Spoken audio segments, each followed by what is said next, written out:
What's up, guys? Today, we're gonna show you how to make guns look cool. Cool. All right, so today we're also gonna show you how to make your actors look cool while using them. So we shoot a lot of gunfights, and before we shoot each one, there's a few simple steps we go through with all of our actors on how to make these fake guns look real. Secret, it's acting. That's right. Basically in this video, we're gonna go over three main things: your position / pose with the gun, your movement with the gun, and how you're covering the space, and then finally, how to make it look real when you're shooting a fake gun. So, when it comes to filming guns and making them look cool, the first thing you want to think about are lines, because guns are basically really heavily emphasized lines, and you're going to be composing them as such to make them look interesting in the frame. Diagonal lines, strong lines, lines leading to action, those are all very interesting to look at. So, think about kind of taking that normal archery shape as if you are posing and sticking your arm out. You want to have framing that really emphasizes the line and makes the line interesting. You know, come up with ways that are really expressing direction with energy. What's uninteresting is having really weird stances that don't have any clear line. All right, this is good cop. There's a sweet line being drawn from his eyes to the gun, and it's very strongly emphasized. Yes, and that's because I could actually aim down the sights. Now, this is bad cop. No Freeze! Strong line. Hands in the air! No clear line of direction. Sam's energy is coming from his face, and that's not being focused down the gun in a strong line. Yeah. So it's not as interesting. Strong lines. Cool. You know, bow and arrow really shows you lines more than a gun does, because it's just one really strong line. And you can see how you can frame it really interestingly and get the line emphasizing the person's face, their expression, what they're concentrating on, and also where they are pointing, which when it comes to guns is very important. When focusing on the direction of the gun and the line that he's creating with it, a lot of people, including ourselves, have made the mistake of accidentally framing out the end of the barrel here, and you start having to deal with muzzle flashes off screen and stuff. And so generally, if you zoom out more or pan over a little bit, you get the full effect, because when you see that muzzle flash come out, it only emphasizes that giant jutting line in the direction that he's facing. So you want to keep that in mind. So when it comes to posing with a rifle, you actually kind of want to think about it like a fighting stance with your fists up. When you're standing like this, your knees are bent, you have direction in your body, and your arms are up, and everything's tucked in and streamlined. And you can really see that intensity with where you're going. And that's basically the exact same pose you're going to take with a rifle. Hands are in the exact same spot if I were to be fighting. Now it's worth noting that this is not necessarily the best actual practical shooting stance. We're filming movies, not actually going out to fight with real guns. This does not necessarily look very dynamic on camera. It looks a lot more dynamic when you're leaning into a shot and the gun is tight and your elbows are in tight and you have direction with everything you're doing. Almost as if you're taking off running or, like I said, fighting somebody. So a lot of these techniques apply to pistols in almost the same way. Realistically, when you're going to fire a pistol, you're going to do it from a front-on stance like this. You want even balance, you want to have your feet locked, you're trying to absorb the impact evenly as possible. However, sometimes it's not very flattering doing that on camera. Another way to do it is very similar to a rifle. All you're doing is just taking one of your feet back, twisting your body, and starting to generate that line again. I'm facing my entire body along the path at which I'm holding the pistol. And so that way, you start generating a slightly more dynamic pose. For the purposes of shooting fake guns, it can look cool. So posing with a gun is a full body activity. A lot of people get caught up in what's going on in the face and what's going on in the arms, and they forget about the legs, and they stand there like this. Straight legs, incredibly boring. It implies that you are not going to go anywhere and you are not prepared for any type of action.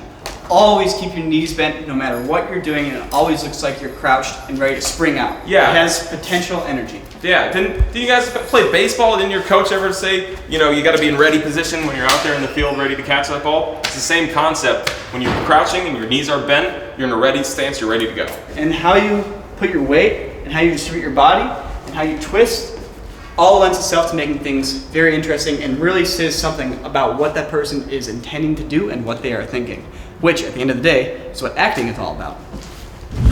So, moving with a gun. How do you do it? You want to keep your gun ready, stable, and aiming at what you want to shoot at all times. In order to do that smoothly, you have to do something that we call just gliding. Basically, you want to have the weapon locked down, and you want to make sure your feet are doing all the movement for you. You're not doing stuff in your arms, you're not holding it down here. You're keeping it in a ready position and just making sure that at any moment you could be aiming at the right target and fire and be hitting your target. So what this looks like is like this. So I'm orbiting, I can walk around, I'm letting my feet do all the work, I'm keeping them bent, keeping a wider stance, keeping my feet in like a readied position. And what that does is just keeps everything nice, smooth, and it makes it look like I kind of know what I'm doing. So, as they say, it's slow is smooth and smooth is fast.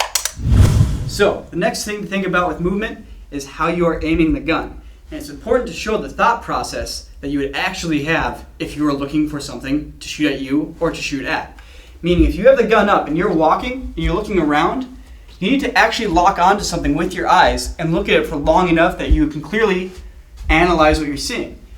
I see a lot of people in movies who will be walking around doing this kind of stuff. Like, there's no way they're processing any of the stuff they're seeing. They're going way too fast. You need to make it look like you're actually internalizing what's going on.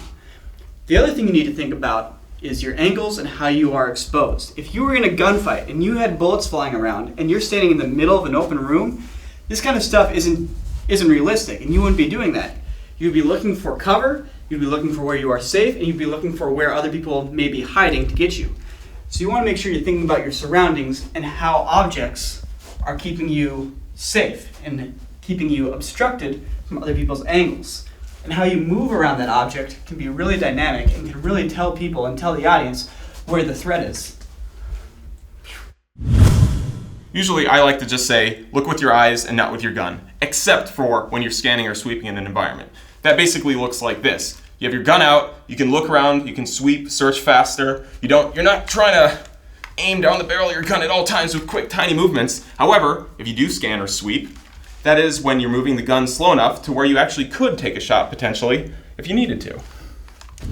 So, now I'm going to tell you guys how to make it look like you're shooting a real gun when you're not shooting a real gun at all. Even in movies when they have blank firing guns, there's no projectile actually coming out of the gun, causing no actual kickback or recoil in the gun, aside from maybe a slight shake. So now when you shoot a gun, it's not doing this. That's not the action. Instead, it's kicking back, like this. And one of the best things you can do with your actors is have them hold a gun and take your hand and just whack the end of the barrel with some force, because that's what's happening. See the motion, how it's carrying through Sam's body? Not a big kick and a straight back and a little jolt. That's exactly what Sam would need to do to sell that the gun is actually firing. So you just imagine a straight line going from the tip of the barrel all the way to the first point of contact on your body, and that's where you're getting the impact from. The only reason the gun rises is because I'm shooting the gun from up here, not down there. It's my body that's moving back that creates the muzzle rise. On certain pistols, it's because the barrel is above your hand, blah, blah, blah. I'm not gonna get into that though. So, how do you actually make a gun look like it kicks? Well, hold it out from your shoulder just a little bit, keep it nice and loose, and then tighten it in. Pull it into your body, like that. And when you do that, that gives the proper kicking motion. And you don't need to go super fast, but that's the exact kind of motion you need to sell. And so a pistol's a little different. Obviously you can't pull that into your shoulders as much, but it's the same concept of the motion. So I'm holding it out here. Nico, can you help demonstrate? Boom, boom, boom, boom, boom. Nice. And it's more than just the gun going back. It's about the whole impact in your body and your stance and everything. When I'm doing this, like, you have to kind of imagine the kick is pushing you back a little bit as well. Here's a little editing pro tip for you guys. So you're sitting there and you're making the gun kick. If you want to make it look like it kicks extra hard, cut out that one frame when it starts to accelerate, and it will make it look like the gun kicks up really fast. So the last little key to making a fake gun look real when you're shooting it is how you are reacting in your face. Because unless you're like an incredibly seasoned gunman who does not blink when he shoots, most people will react to a very loud explosion happening 2 feet in front of their eyes. Whether it's just a little blink or a little flinch or just your face tightens up in that instinctual way it does and people are like going like this in your eyes, you need to remember that you actually need to replicate that even though the gun is not firing. Acting. That's it. So now that we have the basics covered, let's do some gun pro tips. You've all seen this action. That means you are loading a bullet into the gun, making it ready to shoot. If your character does this right before the battle, like he's really going to pop up and shoot a guy right after that, it means he's probably an idiot and didn't have his gun ready all the way until that point. It is a conscious decision that your character needs to make. I'm going to get ready for battle. Make sure you use it at the right time. This thing, this is not a clip, this is a magazine. Get it right. The magazine is not a handle. Don't have your actor hold on to the magazine. It's really silly and everybody will notice it and comment on it in your YouTube comments. Hold the gun here, or my favorite, right here. One eye or both eyes open? Well, if you're using iron sights like these, this is a one-eye situation. If you're using a magnified scope, that's also a one-eyed situation. But if you're using a red dot sight or a holographic sight like this, both eyes open. Why? There's no magnification and only one eye can see the target. Pro tip, tactical roll. So, hope you guys learned a lot from our fake guns look cool tutorial. However, the last thing you guys need to know, gun safety, in a couple regards. A, airsoft guns can still shoot BBs and those can still hurt people. Be careful, treat them like they're loaded, have somebody on set checking, be responsible, be safe. 2, don't use real guns. It's dumb. Use fake guns. They're cheap, you can afford them. Point 3, if somebody sees you with a gun, they'll think it's a real gun. They'll call the cops or they'll shoot you. Be smart. Here's how you deal with that. A, post signs. B, have a crew up. C, tell all your neighbors and the people in the area. D, have a PA or somebody go and tell everybody. E, call the police, not 911. Call the station. It has a regular number too. You can look it up on the internet. Tell them you're going to be shooting a movie and that you'll be doing an action scene, so that if somebody calls dispatch and says, "Oh my God, somebody's in the street with a gun," dispatch then goes, "Oh, don't worry about it. They're shooting a movie. They called in." That way, the SWAT team won't show up and shoot you. So smart.